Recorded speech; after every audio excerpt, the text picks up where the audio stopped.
되었던 주에 이 스타워즈가 1위를 차지하지 못하고 2위로 계속 밀려나 있었습니다.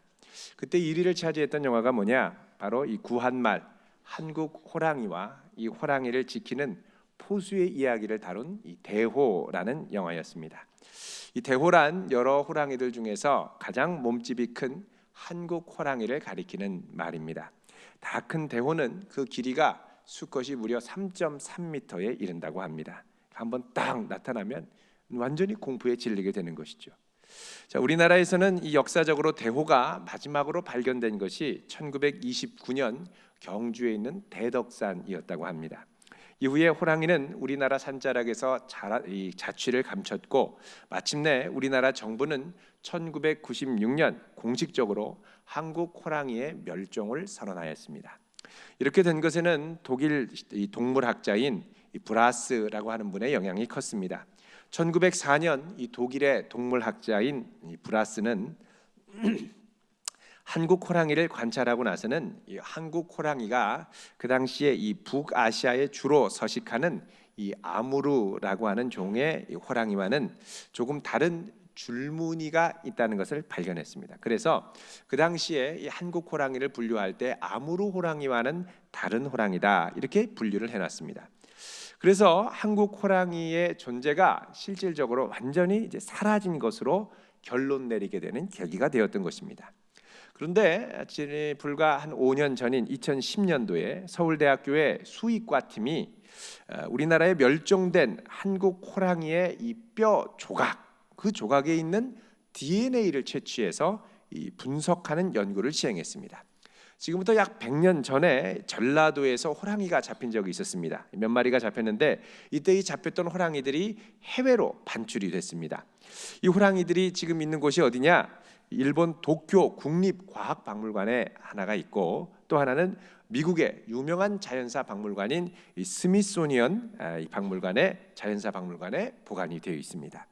이 연구팀은 이 박물관에 찾아가서 이 호랑이들의 뼈에 있는 DNA를 추출했습니다. 그 DNA를 추출해서 분석을 했는데 그 분석 결과 이 한국 호랑이의 DNA 염기 서열이 이 아무르 호랑이의 염기 서열과 100% 똑같다는 것입니다. 그래서 이 아무르 호랑이가 현재 중국 연해주를 중심으로 해서 이 러시아, 중국, 북한 접경의 분포에서 이제 한 300마리 정도가 살고 있는데 그 호랑이들이 다른 말로 하면 한국 호랑이라는 것입니다. 그러니까 대호가 우리나라에서 사라진 것이 아니라 알고 보니까 그 대호가 이 대호고 이 대호가 그 대호고 그래서 같은 호랑이였다는 것이 밝혀진 것입니다. 우리나라 호랑이가 멸종되지 않았다는 것이죠. 만약 이 자연 환경만 잘 받쳐준다고 하면 이 대호는 다시 한반도 쪽으로 넘어올 가능성도 있다고 합니다. 왜냐하면 호랑이가 행동 반경이 상당히 큰 편인데 특히 이제 새끼 호랑이가 나서 자라면 부모를 떠나서 독자적인 이 활동 영역을 개척하게 되는데 이 영역 확보를 위해서 보통 이 부모를 400km 이상 떠나서 이동을 하게 됩니다. 자, 이렇게 이동하다 보면 우리나라 자연 환경이 좋기만 하다면 이 한반도 남쪽까지도 얼마든지 내려올 수 있다는 것입니다. 자, 오늘 말씀을 이 호랑이 이야기로 시작하는 것은 오늘 본문 말씀이 이제 어떻게 보면 다소 생뚱맞은 그리고 우리의 삶과 상당히 이질적인 느낌을 주는 당황스러운 본문이 될 수 있기 때문에 그렇습니다. 게다가 오늘은 2015년 한 해의 마지막 주일입니다. 뭔가 한 해를 잘 마무리하는 메시지를 전해드리면 좋겠는데 말하기도 상당히 민망한 시아버지와 며느리 사이에 있었던 간음 사건이 본문입니다. 이게 강해 설교라서 건너뛰고 싶어도 건너뛸 수도 없고 그러나 이 성경 말씀은 우리의 삶의 현실을 다루고 있죠.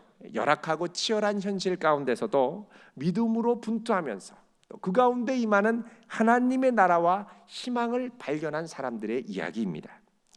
그래서 오늘 본문 메시지를 그 당시의 배경을 좀 더 깊이 살피면서 깊이 묵상해 나가다 보면 마치 우리와 상관없는 이질적인 서로 다른 종류의 이야기였던 것 같았던 이 두 이야기가 마치 아무르 호랑이와 한국 호랑이의 DNA가 일치하는 것처럼 오늘 본문의 말씀이 바로 우리의 삶을 파고들어서 새로운 말씀으로 다가올 수 있다는 것입니다.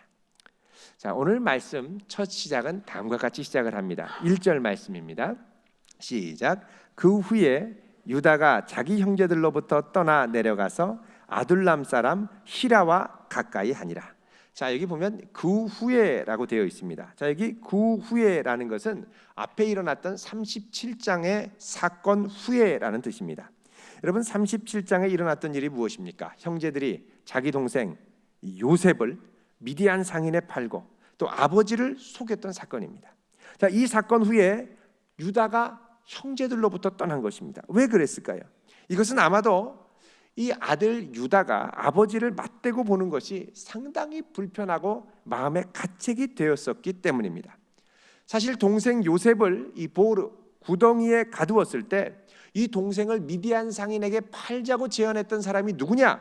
바로 유다였던 것입니다. 27절에 보면 유다가 이렇게 얘기를 하죠. 37장 27절에 보면 자, 그를 이스마엘 사람들에게 팔고 그에게 우리 손을 대지 말자.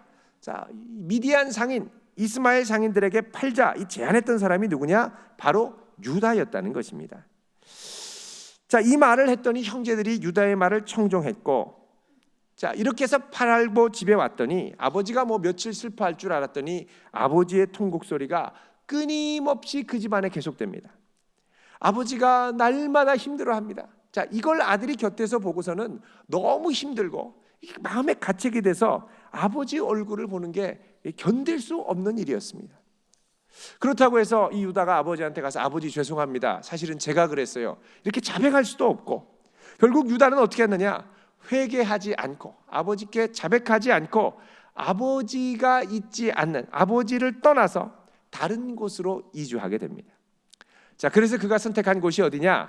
오늘 본문에 보면 가나안 족속이 사는 가나안 성읍이었습니다. 아둘람이라고 하는 지역에 있는 가나안 성읍이었습니다. 자, 그가 그곳으로 간 것은 아둘람 사람 중에 히라라고 하는 사람이 자기의 친구였기 때문에 그렇습니다. 이미 유다는 이 히라와 친구가 될 정도로 가나안 사람들과 이미 교류를 나누고 있었다는 겁니다. 그만큼 이방 민족의 문화에 개방적이었고 또 자기의 믿음을 내려놓고 다른 이방의 잘못된 우상에 쉽게 노출될 가능성이 많았다는 것입니다. 자, 그가 이방 성읍에서 좀 살다 보니까 이제 한 걸음 더 깊이 그쪽으로 들어가게 됩니다. 2절 말씀입니다. 같이 읽습니다. 시작. 유다가 거기서 가나안 사람 수아라 하는 자의 딸을 보고 그를 데리고 동침하니. 자, 유다가 수아라고 불리는 가나안 사람의 딸에 시선이 꽂혔습니다. 이 딸이 아마도 너무나 매혹적이었나 봅니다. 유다는 이 여인을 아내로 취해서 동침을 했습니다. 그러나 이 유다가 했던 행위는 아버지 야곱의 입장에서 봤을 때 결단코 기뻐할 만한 일이 아니었다는 것입니다. 왜냐하면 야곱의 가문은 대대로 가나안의 여인과 결혼하지 않는 것이 원칙이었습니다. 그래서 할아버지 아브라함도 그렇고 이삭도 그렇고 또 야곱도 그렇고 항상 이 친족들이 있던 가문, 믿음의 가문들에게 가서 아내를 구해왔습니다. 유다도 역시 마찬가지로 그렇게 했어야 됐다는 것이죠. 그러나 죄책감 때문에 아버지를 피해온 유다에게는 그 마음 중심에 믿음이 별로 없었습니다. 믿음으로 살기보다는 내 욕심과 내 안목과 내 육신의 정욕으로 살기에 바빴다는 것입니다. 결국 가나안 여인과 결혼해서 이 여인으로부터 3명의 아들을 낳았습니다. 첫째가 엘, 둘째가 오난, 셋째 막내가 셀라였습니다. 자, 첫째 이 엘이 어느 정도 성인이 돼서 결혼할 때까지 이 유다의 가정은 가나안 땅에 계속 눌러 살고 있었습니다. 당시 성인식이 약 만으로 13살 때쯤 됐을 때 했었습니다. 어느 정도 정확하게 시간이 흐른지는 모르지만 적어도 이 아들 엘이 낳은 지 13년이 지난 후에 유다는 어느 때에 아들을 위해서 아내를 구해옵니다. 근데 이 며느리를 어디서 구했느냐? 만약에 밧다나란까지 갔으면 반드시 언급했을 겁니다. 틀림없이 그 주변에 살던 가나안 여인에게서 취했습니다. 이 며느리의 이름이 뭐냐? 다말이었습니다. 다말은 이 영어로 하면 palm tree, 야자나무란 뜻이었습니다. 자, 이 가나안 여인을 데리고 와서 사는데 두 사람이 이제 결혼해서 살죠. 사는 삶의 형태나 이런 것들은 대부분 이 가나안 방식처럼 살았을 겁니다. 가나안의 가치관, 가나안의 이 삶의 모습 그대로 살았을 겁니다. 자, 그런데 이 엘이 가나안의 풍습대로 따라 살긴 했지만 생각보다 훨씬 더 악독하게, 훨씬 더 심하게 하나님의 말씀에서 떠나서 살았던 것 같습니다. 그래서 7절 말씀에 보면 유다의 장자 엘이 여호와 보시기에 악함으로 여호와께서 그를 죽이신 지, 얼마나 악랄하고 얼마나 못되게 살았으면 하나님이 치실 정도까지 됐겠습니까? 자, 이런 거 보면 유다가 이 자기 아들 엘에게 신앙의 유산을 제대로 전수하지 못했음을 알 수 있습니다. 가나안 아내를 맞이해서 결혼하고 그 풍습대로 살다 보니까 거기서 난 아들도 가나안 풍습대로 악하게 살았던 거예요. 졸지의 며느리 다말은 과부가 되었습니다. 당시 근동에서는 형제들 간에 큰형이 갑작스럽게 죽게 되면, 그래서 자녀를 갖지 못하게 되면 이 동생이 형수와 동침을 해서 자녀를 잊게 하는 관습이 있었습니다. 이거를 레비레이트라고 해서 대개 결혼이라고 이야기를 합니다. 모세오경에서도 이 법을 인정하고 있죠. 자, 우리에게는 상당히 생소합니다만 그 당시의 풍습과 관습으로는 이것이 당시의 망자를 위한, 죽은 사람을 위한, 또 그가 속한 공동체를 위한 아름다운 풍습이었던 것입니다. 대를 이어줘야 됐기 때문에. 그래서 유다는 둘째 아들 오난에게 결혼을 하라고, 계대 결혼을 하라고 명령을 합니다. 8절 말씀을 참조해서 보면 이것이 뭐냐? 아우가 마땅히 행해야 할 본분이라고 말하고 있습니다. 자, 그런데 이 오난은 아버지의 말씀을 듣고 순종하는 척하지만 그 명령을 아주 교묘하게 불순종을 합니다. 동침을 하다가 그만 자꾸 땅에다가 설정을 하는 것입니다. 일종의 체외 사정 피임을 하는 것이죠. 자, 이 사건을 기원으로 영어 단어에 보면 이 오나니즘이라는 단어가 있습니다. 이런 행동을 말하는 거죠. 자꾸 이 오나니즘을 행하니까 아무리 동침을 해도 아이가 생기지를 않았습니다. 오난이 이렇게 고의로 설정을 자꾸 하는데 그 이유가 도대체 무엇일까요? 그 중심에는 돈에 대한 욕심이 있었습니다. 여러분, 9절 초반에 보면 이렇게 얘기합니다. 오난이 그 씨가 자기 것이 되지 않을 줄 알므로 형수에게 들어갔을 때 그의 형에게 씨를 주지 아니하려고 했다라고 말씀합니다. 자, 자기 씨가 되지 않을 것을 안다. 이 아들이 내 아들이 되지 않을 것을 안다는 것입니다. 여러분, 당시에 장자에게 이 아버지의 유산을 물려줄 때 보면 장자는 항상 2배의 몫을 취했습니다. 2배의 몫. 그러니까 3분의 2를 취하게 된 것이죠. 만약에 이 다말과 동침을 해서 아들이 나서 이 아들이 자기 아들이 되면 이 유다는 이 오난은 아버지 유다로부터 2배의 몫을 유산으로 받습니다. 그러니까 자기 밑에 동생과 자기만 있으니까 자기가 아버지 유산의 3분의 2를 받는 것입니다. 얼마나 횡재입니까? 그런데 다말을 통해서 난 아들이 장자로 인정을 받으면 자기는, 이 장자는 세 형제 중에 2배를 받으니까 전체 아버지의 유산 중에 50%를 받죠. 그럼 자기는 25%밖에 받지 못하는 것입니다. 결국 자기 이익을 위해서 가문과 또 믿음의 공동체에 돌아갈 혜택을 가로막아선 것입니다. 자, 이렇게 하니까 어떻게 됩니까? 10절에 보니까 이렇게 말씀합니다. 그 일이 여호와 보시기에 악함으로 여호와께서 그도 치셨다.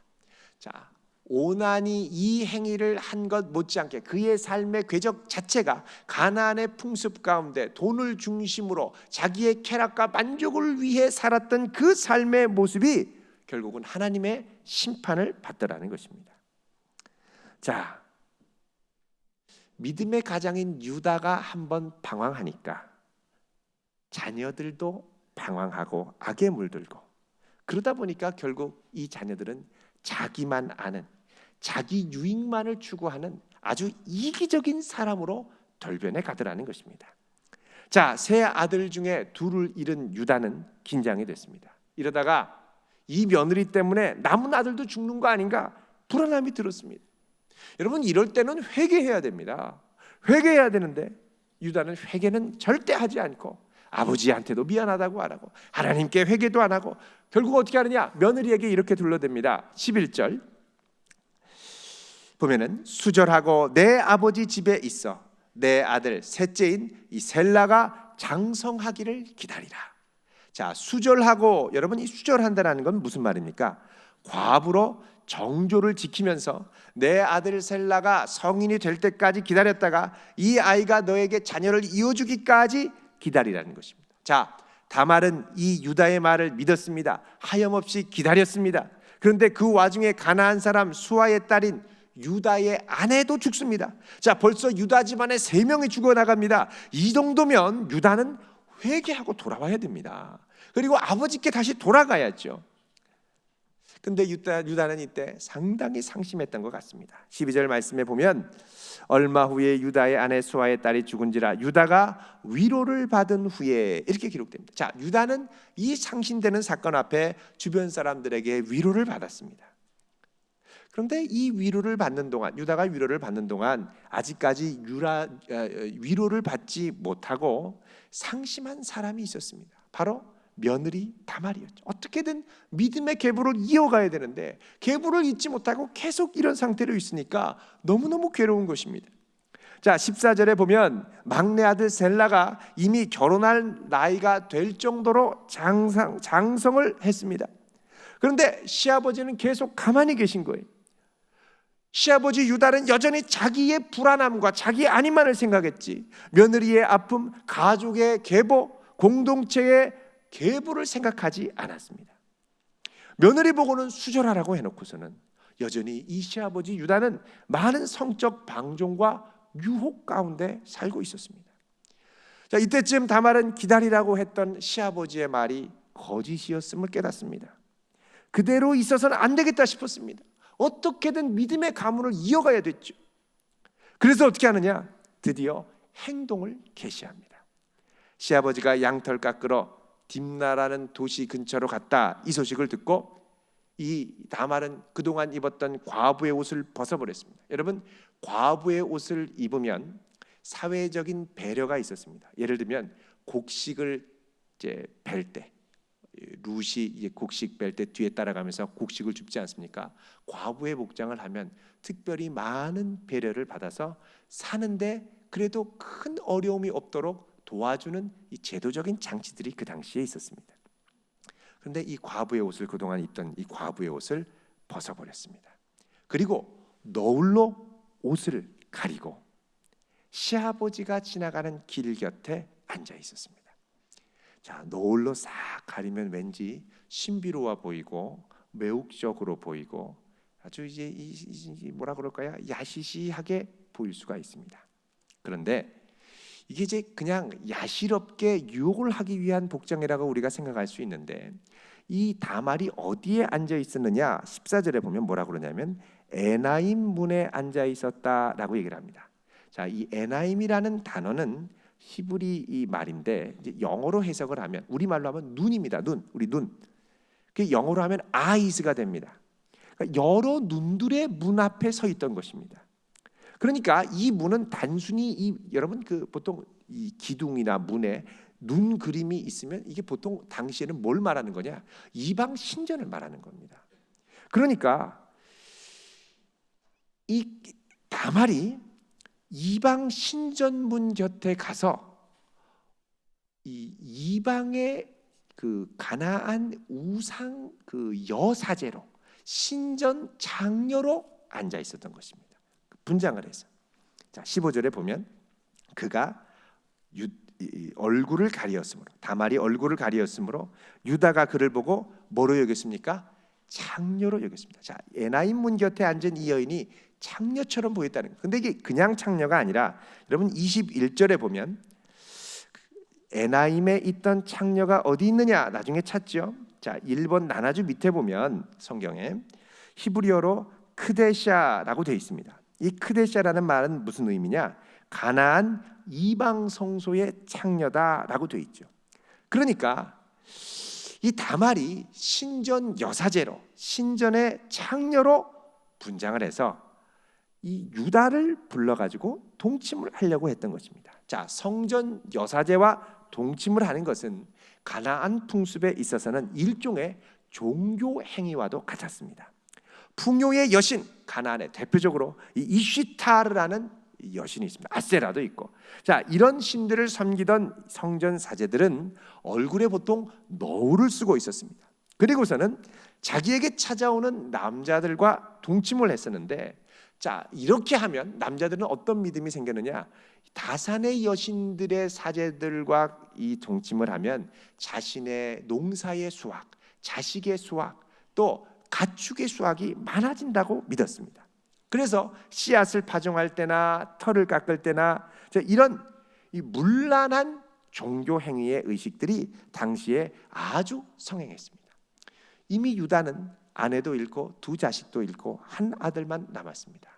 자, 이럴 때 유다가 이 가나안의 이 풍습에 쩌들어 있었다면 당연히 유다는 뭔가 가나안 신의 힘을 의지하고자 했을 것입니다. 그런데 마침 이 성전을 지나가는 그 에나임 신전 옆에 다말이 이방 성전 사제와 같이 앉아 있으니까 당연히 다산을 바라고 번성을 바라는 유다의 마음은 유혹이 되고 끌렸을 것이라는 거죠. 유다에게는 다산과 생육의 복이 필요했었습니다. 자, 그가 들어가려고 합니다. 성전 이 사제에게 들어가려고 합니다.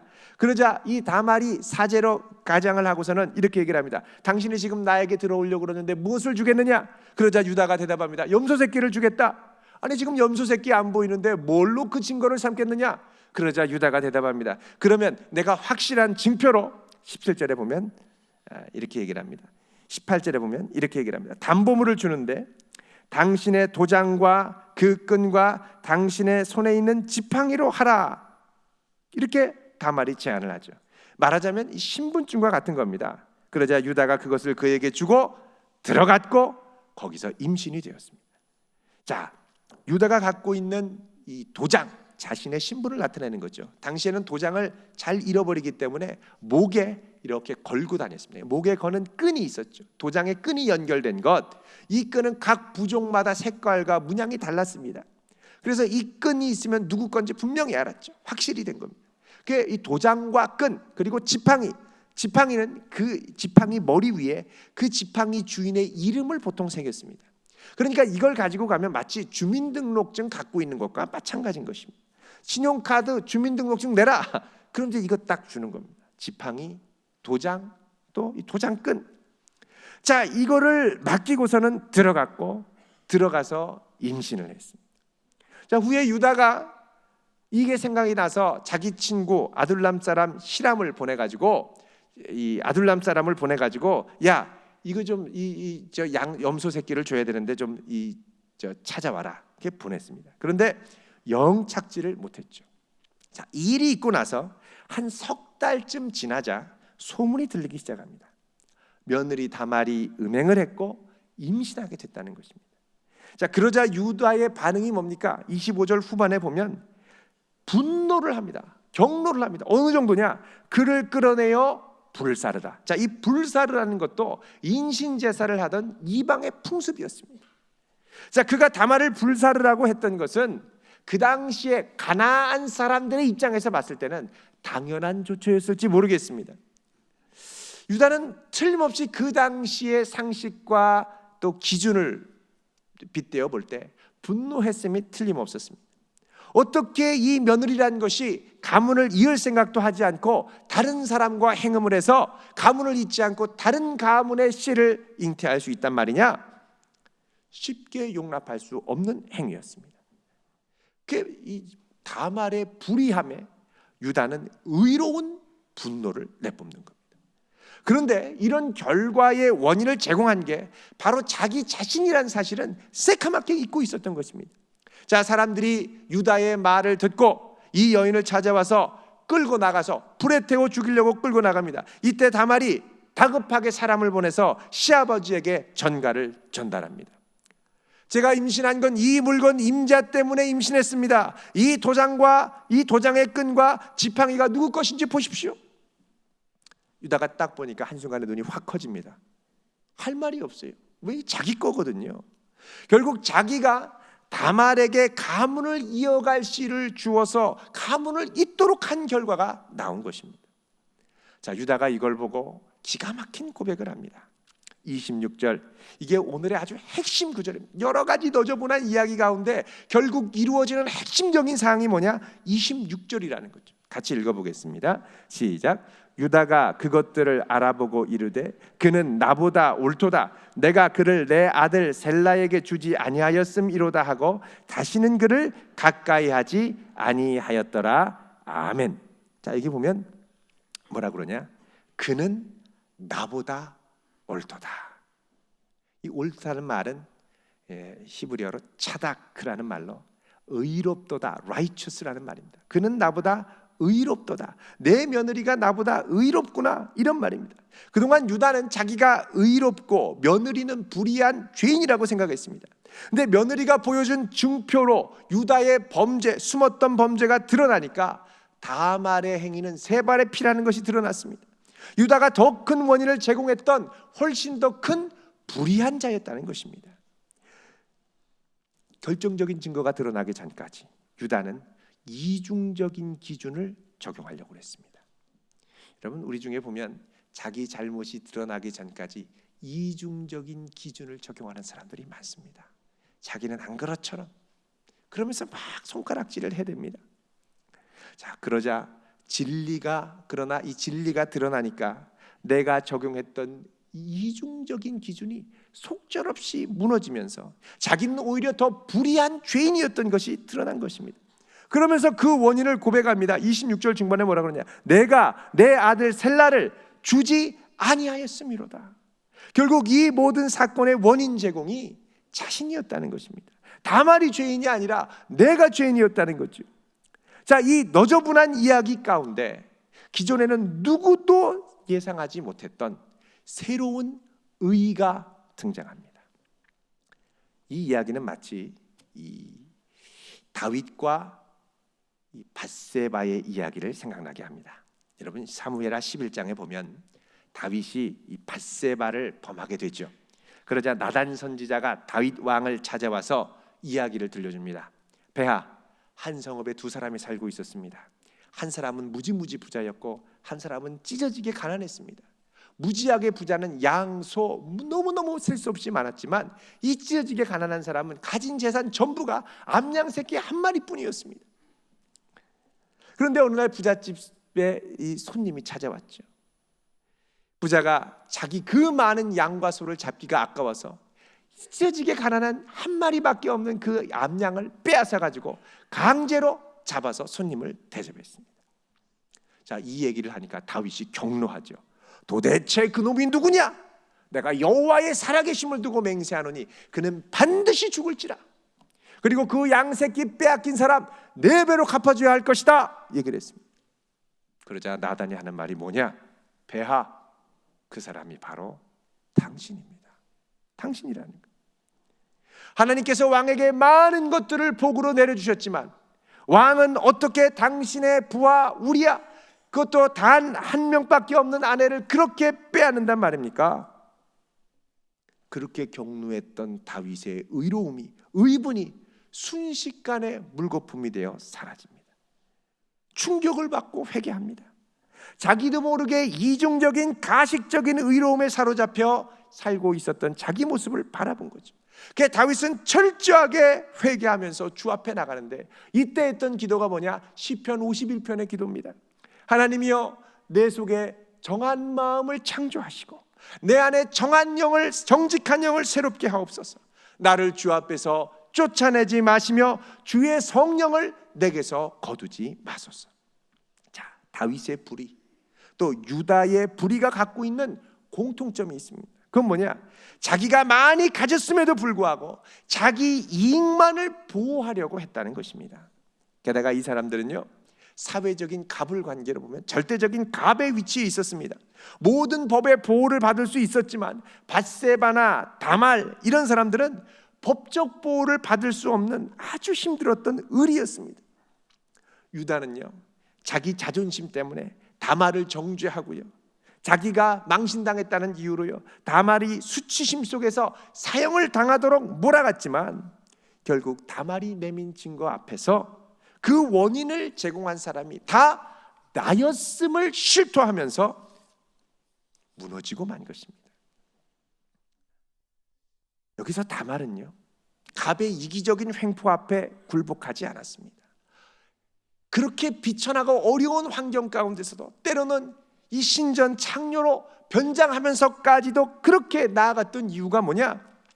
내게 주신 믿음의 가정, 믿음의 명문 가정, 믿음의 공동체, 유다의 후손을 잇기 위한 큰 공동체를 위한 사명을 위해서 모든 비난과 수치를 무릅쓰고 자기를 아낌없이 내어 던졌던 것입니다. 유다가 붙들고 있던 의는 옛 의, 옛 법도, 기존 사람들이 통념적으로 받아들이고 있던 가식적인 법도들이었습니다. 그러나 이 법도는 갑에 의해 유용되고 얼마든지 이용될 수 있는, 자기의 유익을 극대화할 수 있는 뒤틀린 의였습니다. 여러분, 이 뒤틀린 의가 예수님 시대에도 만연했습니다. 바리새인과 서기관들과 모든 종교적 권위를 갖고 있는 모든 이들이 이 뒤틀린 의를 붙들고 자기의 의로움을 드러내기 위해서 몸부림쳤던 시대가 있었습니다. 반면에 다말은 자기 자신을 공동체를 위해 아낌없이 내어주었던 의로운 사람으로 남게 되었습니다. 자, 이런 새로운 의, 새롭게 드러난 의는 장차 오실 예수 그리스도를 통해 드러날 새로운 의를 예표하고 있습니다. 자, 마태복음 족보에 보면 메시아의 갑오, 이렇게 오시는 메시아의 갑오, 족보에 새롭게 등장하는 새로운 의를 붙들었던 여인들의 명단이 등장하죠. 제일 처음 등장하는 이름이 누구냐? 바로 오늘 본문에 나오는 며느리 다말이었습니다. 여러분, 마태복음 1장을 한번 보도록 하겠습니다. 1장 3절 같이 읽습니다. 시작. 유다는 다말에게서 베레스와 세라를 낳고, 여기까지요. 자, 유다는 다말에게서 메시아의 후손을 이을 베레스와 세라 두 아들을 낳았다는 겁니다. 또 5절에 보면 살몬은 라합에게서 보아스를 낳고, 여러분, 이 여기 라합이 누굽니까? 원래 가나안 족속 여리고성의 기생이었습니다. 그런데 믿음으로 이스라엘 백성들을 구원해주고 이스라엘의 편입이 되었죠. 또 그 다음에 보면 5절에 보아스는 루색에서 오벳을 낳았습니다. 여러분, 이 보아스는, 라합은, 이 룻은요, 이 모함 여인이었죠. 이방 여인이 믿음으로 시어머니를 위해 자기의 삶을 내어 던졌을 때에, 믿음의 공동체를 위해 자기 삶을 내어 던졌을 때에 하나님께 쓰임 받는 명문 가문을 잇는 여인이 되었던 것입니다. 또 이 6절에 보면 다윗은 우리아의 아내에게서 솔로몬을 낳고, 자, 그리고 드디어 16절에 보면 야곱은 마리아의 남편 요셉을 낳고 이 마리아에게서 그리스도로 라칭하는 예수가 나왔습니다. 마리아는 당시의 사회적 차별과 편견 가운데 미혼모라는 억울한 누명을 쓸 수 있었지만 믿음으로 기꺼이 주의 뜻이 이루어진다면 나 하나 잘못되는 것 기꺼이 내어드리겠습니다, 믿음으로 반응하며 주님께 자신을 내어드렸던 여인이라는 것입니다. 그래서 이 믿음을 갖고 이 의의를 붙들고 있었던 여인들을 통하여 바로 예수 그리스도 메시아의 족보가 이 땅 가운데 나오게 된 것입니다. 그리고 이 땅에 오신 예수님은 자기 자신을 위해 살지 않고 오직 그의 나라와 의를 위하여 자기 자신을 아낌없이 내어 던져주셨습니다. 자기를 위해 산 것이 아니라 범죄한 우리를 위하여, 우리를 살려주시기 위해 자기를 죽음의 자리로, 십자가의 자리로 내어 던지셨던 것입니다. 그리고 이 예수 그리스도의 의에 대해서 로마서 10장 3절 4절은 주님이 가져다 주시는 새로운 의를 이렇게 말씀합니다. 여러분, 로마서도 한번 찾아보겠습니다. 로마서 10장 3절입니다. 252쪽 같이 읽겠습니다. 시작. 형제들아, 3절요. 시작. 하나님의 의를 모르고 자기 의를 세우려고 힘써 하나님의 의에 복종하지 아니하였느니라. 자, 여기 하나님의 의를 모르는 사람은 유대인들을 말합니다. 그 주님이 주시는 자기를 내어 던지는 의를 모르고 자기의 자기 자랑을 세우려고 하나님의 의에 복종하지 아니했다는 것입니다. 그래서 4절 같이 읽습니다. 시작. 그리스도는 모든 믿는 자에게 의를 이루기 위하여 율법의 마침이 되시느니라. 아멘. 자, 이 그리스도의 역사로 우리에게 새로운 의가 주어졌고, 이제 우리는 우리 자신을 위하여 사는 사람이 아니라 그의 나라, 그의 교회, 그의 몸된 공동체, 그의 뜻을 위하여 사는 사람들로 부름받은 존재가 되었다는 것입니다. 여러분, 2015년을 한번 돌아보십시오. 나는 무엇을 위해 살았습니까? 이중적인 기준으로 다른 사람들은 실컷 비난하고 실컷 험담하지만 나 자신은 괜찮다고, 의롭다고 정당화시키며 살지는 않았습니까? 요즘 서울시를 비롯해서 이 지방자치단체마다 적극적으로 펼치는 사업이 있습니다. 바로 뭐냐? 마을 공동체 사업입니다. 왜 마을 공동체를 찾을까요? 그것은 오늘날 사람들이 이 아파트라는 공간 가운데서 이웃과 격리되어 살면서 또 자기 이익을 극대화하기 위해 정신없이 달려가다 보니까 참된 공동체를 잃어버렸기 때문에 그렇습니다. 예전에는 이 공동체를 통해서 서로 소통하며 자기 삶의 문제를 나누고 함께 해결하면서 살아갔는데 이제는 그런 공간이 없어졌다는 것입니다. 그러다 보니까 함께할 사람들도 없습니다. 점점 소외되는 동시에 다른 사람이 어떻게 말하든지 상관하지 않고 내 유익과 쾌락을 따라서 정신없이 살아가는 사람들이 늘어가고, 동시에 더 외로워서 죽어가고 신음하고 정신적인 고통에 시달리고 밤에 잠을 못 자는 사람들도 점점 늘어가고 있습니다. 모두들 이중적인 기준을 갖고 내가 하면 로맨스, 다른 사람이 하면 불륜, 이런 식으로 서로를 정죄하고 비난하는 것입니다. 너 왜 이래? 이렇게 하고 손가락질 하지만요, 나머지 이 네 손가락은 다 자기를 향하지 않습니까? 여러분, 이 생각해 보십시오.